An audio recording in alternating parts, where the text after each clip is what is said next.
चलिए दोस्तों, शुरू करते हैं आज हमारी नई क्लास के साथ में, जिसमें मैं आपको सिखाने वाला हूं हमारी नई एनसीईआरटी की बुक 8th क्लास में, जिसका नाम है गणित प्रकाश, जिसका फर्स्ट चैप्टर है स्क्वायर एंड क्यूब। आज से एक नई सीरीज शुरू कर रहे हैं जिसमें आपको मैं कंप्लीट क्लास 8th, 9th और 10th का सिलेबस स्टार्ट करवाने वाला हूं और आप बने रहना मेरे साथ में एंड तक, ताकि आपको मैं सिलेबस पूरा करवा सकूं। तो सबसे पहले मैं स्टार्ट करता हूं। आज मैं आपको क्लास 8 का 2026 एंड 26 एंड 27 के अकॉर्डिंग में आपको शुरू करवाने वाला हूं क्लास में। तो सबसे पहले आपको बुक का इंट्रोडक्शन बता देता हूं। बुक जो नई बुक आई है उसका नाम है गणित प्रकाश नाम से बुक है, और आपको पता होगा गणित प्रकाश की बुक है जो ये वाली बुक है। ये आप देखो ध्यान से स्क्रीन के ऊपर देखना, गणित प्रकाश, जिसमें आपको 2 पार्ट मिलेंगे। अभी आपको मैं पार्ट नंबर 1 ही आया तो 1 से समझाना शुरू करूंगा। पार्ट नंबर 2 भी मार्केट में आ चुका है, बट अपने स्टार्ट करते हैं पार्ट नंबर 1 में। आपको पता होगा इसके अंदर टोटल पार्ट नंबर जो 1 है उसके अंदर टोटल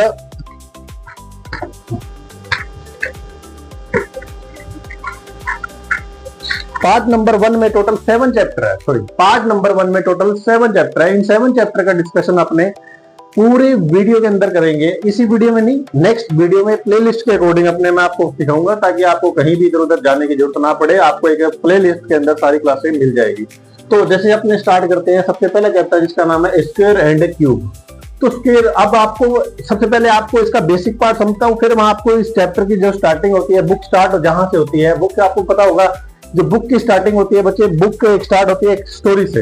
वो आपको स्टोरी भी पता होना चाहिए। स्टोरी क्या है? एक रानी है जो वो क्या होता है, उसके पास में कुछ स्टोन्स होते हैं, प्रेशियस स्टोन्स होते हैं, रत्न होते हैं, जो अपने बेटे को देना चाहती है। बट डायरेक्टली अपने बेटे को देगी तो प्रॉब्लम क्रिएट हो जाएगी। तो डायरेक्टली ना देकर उसने एक गेम प्लान किया, जिस गेम प्लान में ऐसा हुआ था कि गेम प्लान के अकॉर्डिंग जो जितना भी जो धन था सारा का सारा उसके बेटे के पास चला जाता है। वो स्टोरी में आपको सिखाऊंगा कि उस स्टोरी में ऐसा क्या हुआ।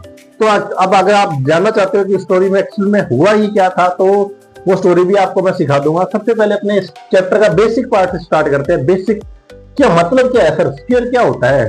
स्क्वायर कुछ नहीं है बच्चे। स्क्वायर के लिए अगर आप सीखना चाहो तो सबसे पहले आपको सीखना है कि स्क्वायर किसे कहते हैं। तो आपको सिंपल है, अगर कोई नंबर है उस नंबर को उसी के साथ में मल्टीप्लाई कर देंगे ना, उसी के साथ में मल्टीप्लाई कर देंगे तो वो स्क्वायर बन जाता है।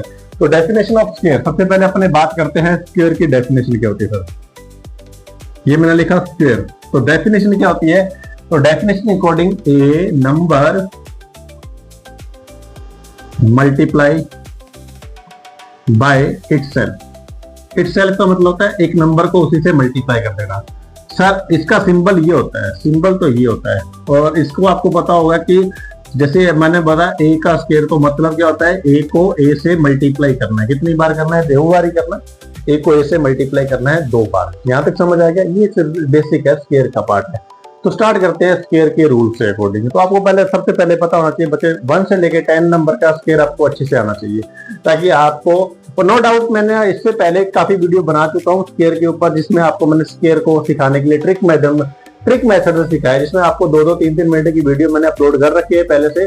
अगर आप उस वीडियो को देखोगे तो आपको काफी हद तक आपको बहुत ही इजी वे में ये चैप्टर को समझने में मिलेगा, क्योंकि आपकी एक अप्रोच बढ़ जाएगी, पहले से अब ज्यादा अप्रोच बढ़ जाएगी। तो उसको सिखाते हैं। तो सबसे पहले स्क्वायर का मतलब क्या होता है? स्क्वायर का मतलब आपको पता लगी गया कि एक नंबर को उसी से मल्टीप्लाई करना, उसे क्या बोलते हैं? स्क्वायर बोलते हैं। यहां तक समझ आ गया हुआ? चलो स्टार्ट करते हैं। स्क्वायर के सबसे पहले आपको मैं सिखाता हूं आज बेसिक रूल। क्या सिखाता हूं? फिर मैं आपको बुक के क्वेश्चन भी कराऊंगा, जो बुक में वैसे तो क्वेश्चन नहीं है, बट बुक के अंदर जो क्वेश्चन मार्क किए हुए हैं उसके अकॉर्डिंग आपको मैं सिखाता हूं। तो सबसे पहला है बेसिक रूल। स्क्वायर का है बेसिक रूल। बेसिक रूल क्या होता है बच्चे? बेसिक रूल में सबसे पहला रूल आपको, बेसिक रूल में सबसे पहले आपको सीखना है कि क्या मतलब होता है। देखो सबसे पहले बताता हूं कि ऑड और इवन का कॉन्सेप्ट बताता हूं। बेसिक रूल का पार्ट नंबर ए में ये है बच्चे कि ओड नंबर का स्क्वायर, ओड नंबर का जो स्क्वायर करते हैं उसका आंसर हमेशा ओड नंबर ही आता है। और इसी का ए पार्ट वह है कि इवन नंबर का जो अगर स्क्वायर करेंगे तो आंसर भी क्या आता है? इवन ही आता है। तो सबसे पहली बात तो आपको ये याद रखनी है, ओड नंबर का स्क्वायर ओड ही होता है, इवन नंबर का स्क्वायर इवन ही होता है। यहां तक समझ आएगा? चलो जी, बेसिक रूल के अंदर सबसे पहले बात रूल नंबर बी की बात करते हैं, या 2 नंबर रूल की बात करते हैं। 2 नंबर रूल में आपको मैं सिखाने वाला हूं कि बच्चों यूनिट डिजिट का रूल, यूनिट डिजिट गेम सबसे इंपॉर्टेंट क्वेश्चन है। मैं कह रहा हूं कि सबसे इंपॉर्टेंट क्वेश्चन यही है, unit digit game, unit digit rule बोल दो या यूनिट डिजिट रूल या यूनिट डिजिट गेम बोल सकते हैं।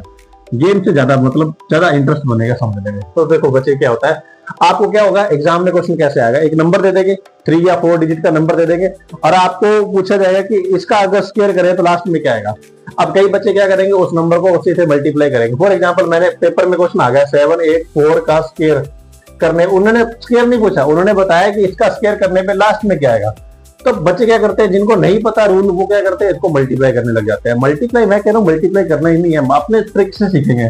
तो देखिए यहाँ पे अगर 4 है तो यहाँ पे क्या आएगा, बिना मल्टीप्लाई। वैसे पूरा नंबर नहीं पूछा जाएगा, आपसे सिर्फ पूछा जाएगा यूनिट डिजिट बताओ। तो यूनिट डिजिट का कॉन्सेप्ट भी आपको मैं सिखाने वाला हूँ, तो सुनो ध्यान से क्या करना है यूनिट डिजिट का कॉन्सेप्ट। तो यूनिट डिजिट में आपको मैं कुछ रूल बता देता हूँ।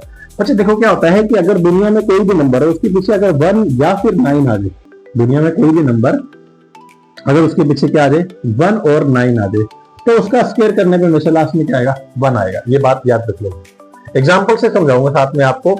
अगर दुनिया में कोई भी नंबर है उसके पीछे अगर 2 या फिर 8 आ जाए, 2 या फिर 8 आ जाए, तो जब उसका वर्क करेंगे स्क्वायर करेंगे तो हमेशा क्या आएगा बच्चे 4 आएगा।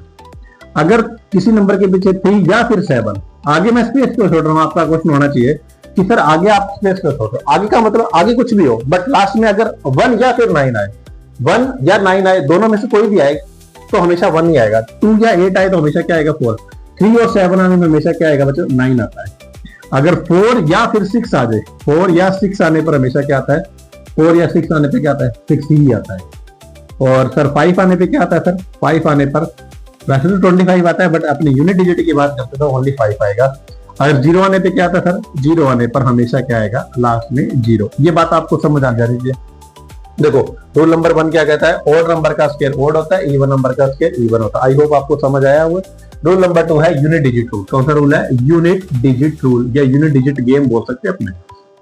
अब देखो जैसे अभी थोड़ी देर पहले मैंने आपसे क्वेश्चन पूछा था कि 784 का स्क्वायर करना है, तो उसके पीछे स्क्वायर करने के पीछे लास्ट में नंबर क्या आएगा। देखो बच्चे आपको यहाँ पे कुछ नहीं करना, आप यहाँ चेक करो 4 है।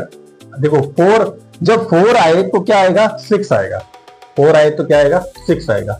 एक बात आपको समझ आ गई, जो यहाँ पे लास्ट में क्या आएगा बच्चों 6 आएगा। इसको देखो बड़े से बड़े क्वेश्चन का आंसर आप विद इन सेकंड दे सकते हो, कैसे करना है वो आपको समझ आ रहा होगा धीरे धीरे। तो देखो अच्छा ये रूल नंबर 2 समझ आ गया, रूल नंबर 1 समझ आया आपको, रूल नंबर 1 समझ आया ऑड और इवन का कॉन्सेप्ट है। रूल नंबर 2 में क्या यूनिट डिजिट रूल है। अब यहाँ से एक क्वेश्चन और बनता है जो आपकी ही बुक में अंदर है। बच्चे एक बात बताओ, जरूरी थोड़ी है कि किसी के पीछे 6 आएगा तो वो स्क्वायर हो जाएगा। हाँ सर बात तो सही है, 16 तो स्क्वायर होता है, 36 भी स्क्वायर होता है, बट 26 तो किसी का स्क्वायर नहीं होता। तो ये बात तो कंफर्म नहीं मानना, ये बात आप ये बात इसको प्रूफ नहीं करना, मतलब इस बात को सही मत मान के चलना कि अच्छा जिसके पीछे 4 आ जाए वो स्क्वायर होता है। 4 तो किसके पीछे आता है, 4 अगर लास्ट में 4 आ जाए तो स्क्वायर है। तो 2 का स्क्वायर 4 होता है, 12 का स्क्वायर 144 होता है, 24 का स्क्वायर होता है, जैसे सॉरी 22 का स्क्वायर होता है, या 8 का स्क्वायर 64 होता है। तो 4 तो बहुत कम नंबर के पीछे आता है। तो जिसके पीछे 4 है इसका मतलब ये मत मानना कि वो स्क्वायर है। तो अब यहाँ पे बात करते हैं स्क्वायर। देखो एक होता है एक बीच में एक क्वेश्चन आता है परफेक्ट स्क्वायर, एक होता है परफेक्ट स्क्वायर। परफेक्ट स्क्वायर क्या होता है बच्चे, आपकी बुक में डेफिनेशन लिखी है परफेक्ट स्क्वायर का मतलब क्या होता है, नेचुरल अगर एक नेचुरल नंबर को उसी से नेचुरल नंबर को मल्टीप्लाई करते हैं, जो नंबर बनकर आता है उसे बोलते हैं स्क्वायर। मतलब नहीं समझा, अब आ जाएगा क्या होता है। जैसे फॉर एग्जांपल एक नेचुरल नंबर है, जैसे आपने एक n नंबर ले लिया, अगर इसको इसी से मल्टीप्लाई करेंगे तो उसे बोलते हैं n का स्क्वायर बन जाएगा। मतलब n को अगर n से मल्टीप्लाई करो, सर n क्या होता है, n एक नेचुरल नंबर है। नेचुरल नंबर क्या होता है सर 1 से स्टार्ट होने वाला। 1 के बाद में कोई भी नंबर आप उठा लो, अगर उसको जैसे मान लो 2 उठाया तो 2 को 2 से मल्टीप्लाई करो, तो 2 के बाद मल्टीप्लाई करने में क्या आएगा 4। 4 क्या है, एक परफेक्ट स्क्वायर है। 4 क्या है, परफेक्ट स्क्वायर। तो n को n से मल्टीप्लाई करने पे क्या आएगा, जैसे परफेक्ट स्क्वायर के कुछ एग्जांपल बताता हूँ। जैसे 1 है, 1 को 1 से करेंगे तो 1 आएगा। 4 है, 4 परफेक्ट स्क्वायर है। कैसे पता लगा, देखो 2 को 2 से करो 4 आया ना, ये परफेक्ट हो गया। 9 परफेक्ट स्क्वायर है, कैसे पता लगा सर 3 into 3 9 सही है ना। 16 परफेक्ट स्क्वायर है, 25 परफेक्ट है, 35 भी परफेक्ट है, 49 भी परफेक्ट है, और 64 भी परफेक्ट है, 81 भी परफेक्ट है। ये जो नंबर होते हैं इन्हें बोलते हैं परफेक्ट स्क्वायर। क्या बोलते हैं इन्हें, परफेक्ट स्क्वायर। समझ आएगा। अब जरूरी नहीं है कि अच्छा सर 6 आए तो परफेक्ट हो जाएगा, नहीं नहीं नहीं, ये कहीं नहीं लिखा हुआ कि 6 आने पर परफेक्ट हो जाएगा। 6 देखो 16 या 36 तो होता है, 26 तो किसी का स्क्वायर होता ही नहीं है, तो फिर 26 में तो पीछे 6 आ रहा है ना, तो आप ये मत मान के चलना। बट हाँ, अगर ये नंबर आए तो हम कुछ ना कुछ चांस ले सकते हैं कि ये स्क्वायर है या फिर नहीं है। तो बात करते हैं रूल नंबर 3 की। अब यहां से एक बात पता लगी, परफेक्ट स्क्वायर कौन से होते हैं ये तो पता लग गया।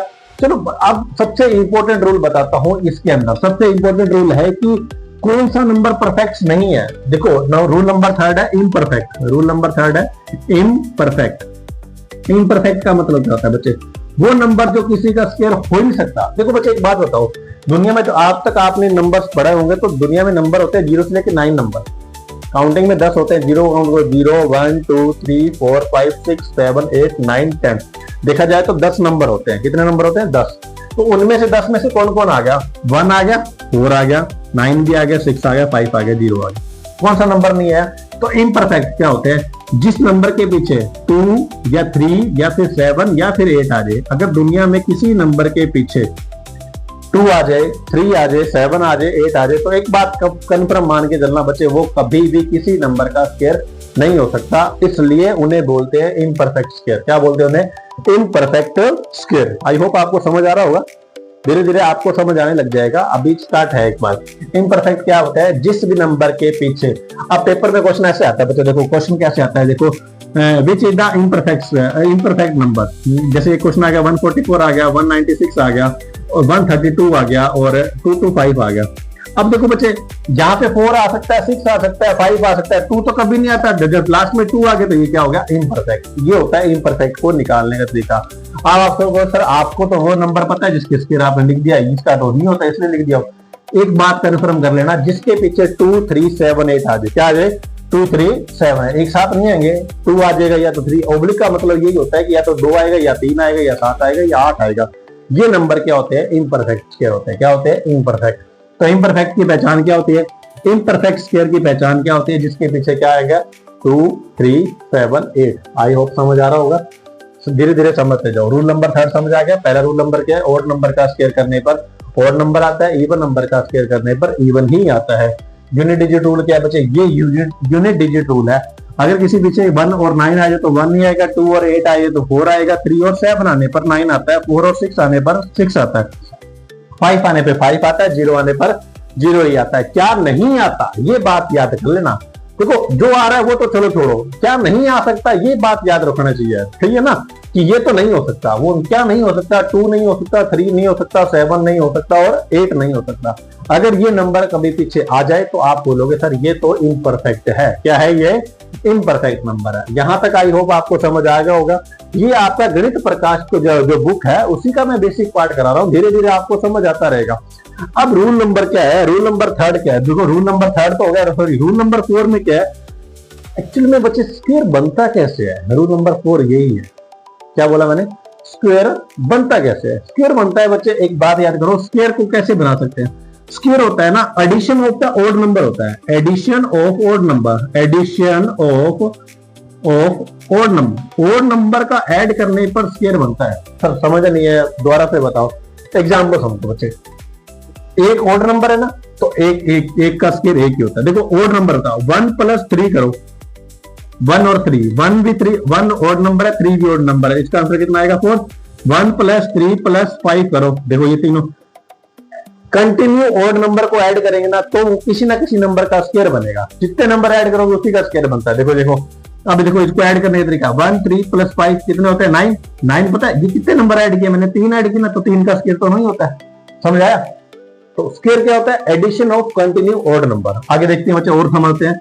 1 ऐड किया, 3 ऐड किया, 5 ऐड किया, 7 ऐड किया। जितने नंबर ऐड करोगे उतने बस हाँ याद रख लेना, कंटिन्यू होना चाहिए और स्टार्टिंग नंबर 1 होना चाहिए। ऐसे नहीं होगा सर आपने 3 से शुरू किया, 3 5 7 और बीच में पहले 1 को छोड़ दिया तो नहीं माना जाएगा। तो क्या होता है? 1 + 3 + 5 + 7, इनको अगर ऐड करेंगे तो कितना होता है? वो 4 नंबर हो गया। इनको वैसे ऐड करो तो 16 बनेगा। कितना बनेगा? 16। देखो कैसे, 1 और 3 4, 4 और 5 9, 9 और 7 16। आगे देखो 1 + 3 + 5 + 7 + 9, तो यहाँ पे समझ आया, ये नंबर होंगे 25। तो आपको एक मैथ का और ज्यादा बता देता हूँ। कंटिन्यू ओड नंबर को जब आप ऐड करोगे ना, तो देखो जैसे मान लो पेपर में बच्चों से मैंने एक क्वेश्चन पूछा था, जैसे मान लो एक क्वेश्चन है मेरे पास 1 + 3 + 5 sorry 5 plus 7 plus 9 plus 11 plus 13 plus 15 plus 17 plus. अब मैंने बच्चों को बोला इसको ऐड करके बताओ, कुछ बच्चे लग जाएंगे इसको ऐड करने में। ऐड थोड़ी करना है, फिर क्या सीखना मैथ का, जब ऐड ही करना है तो देखो एडिशन करने का तरीका बताता हूँ। क्या है, कंटिन्यू ओड नंबर है ना, आप काउंटिंग कर लो कितने नंबर है, 1 2 3 4 5 6 7 8 9, ये टोटल 9 नंबर है। तो कंटिन्यू है, 9 का स्केल कितना होता है 81, इसको आप ऐड करोगे तो 81 आएगा। आई होप आपको समझ आया होगा। बने रहना वीडियो के साथ में, मिलते हैं नेक्स्ट क्लास के अंदर जिससे आपको आगे की और इंफॉर्मेटिव वीडियो बताता हूँ। फिर आपको मैं बुक के क्वेश्चन अकॉर्डिंग समझाऊंगा जैसे आपको अच्छा लगे। धन्यवाद।